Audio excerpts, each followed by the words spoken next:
Are you coming to the campaign? How are you going? I'm still recovering, but a long way from where I was. So I'm hopeful that in the next couple of weeks I'll be a lot fitter than I am, and hopefully be able to become a bit more involved in the process prior to the vote on the 14th of October. Would you be comfortable with me telling the readers the nature of your illness? So I don't think it's any secret. Everyone in the medical profession knows about it. Look, I've had some form of Hodgkin's lymphoma, which has really been initially was quite threatening. It got very aggressive, and then there was an infection to the on the esophagus, which had to be dealt with. In the early period of my illness, where things weren't as clear about recovery or process, and the chemotherapy treatment had to be delayed in order to get on top of the infection, that sort of stuff. So there was about 3 weeks when it wasn't very pleasant. There's no cure for the Hodgkin's lymphoma, as far as I know, but it can be put into remission, and hopefully you can get back to doing pretty much what you were doing prior to the infection. Shall we talk about the voice, Patrick? I wanted to. Sure.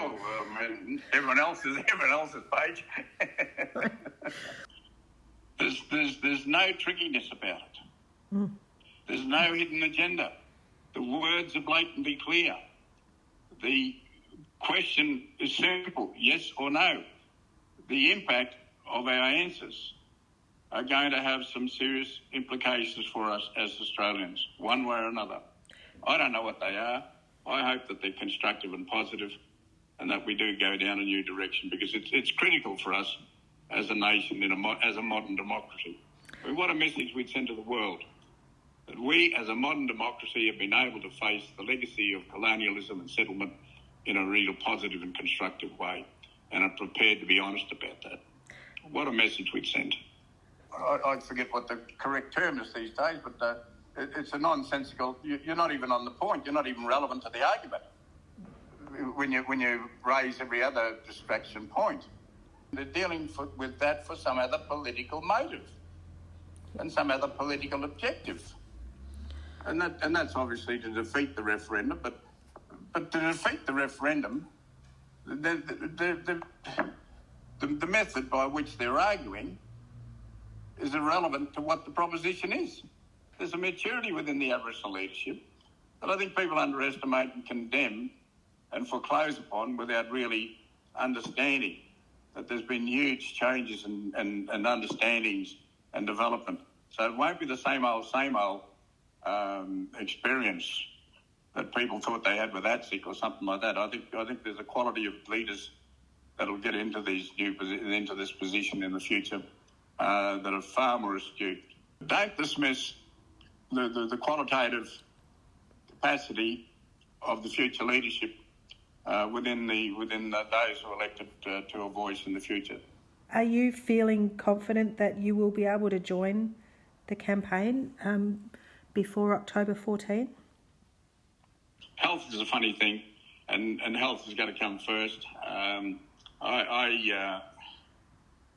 would obviously love to have been side by side with my colleagues in the fight on this from day one, and I started there, but then obviously got crook on the road. But I have a great deal of faith in the Australian people. The time I may be able to spend in the campaign prior to October the 14th, I'm not clear about. I'd love to be able to do something. I think it would be a great blessing to bestow on our future leaders, our future generations, future young people of Australia, that they would not have to carry the legacy and the burden of pretending that the Aboriginal people weren't the first peoples of this country. They would not have to carry that burden, because it would be in our constitution. The future Australians would be carrying a new standard, a new banner, rather than the old tattered flag of dispossession and disgrace.